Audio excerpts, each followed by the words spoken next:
ഇക്ക ഇറങ്ങാനായോ? ഇവിടുത്തെ സാധനങ്ങളൊക്കെ കഴിയാനായിരുന്നു. കുറച്ച് സാധനങ്ങളൊക്കെ വാങ്ങിക്കണമായിരുന്നു. നിങ്ങൾ വരുമ്പോൾ വാങ്ങിയിട്ട് വന്നാൽ മതി.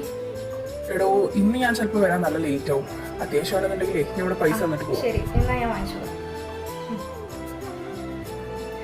ഹായ്ക്ക സാധനങ്ങളൊക്കെ വാങ്ങി.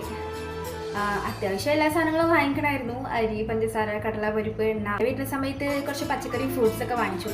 മൊത്തം ഒരു 2500 രൂപയായി. അപ്പോൾ ബാക്കി ഞാൻ മേശയിൽ തന്നെ വെച്ചിട്ടുണ്ട്.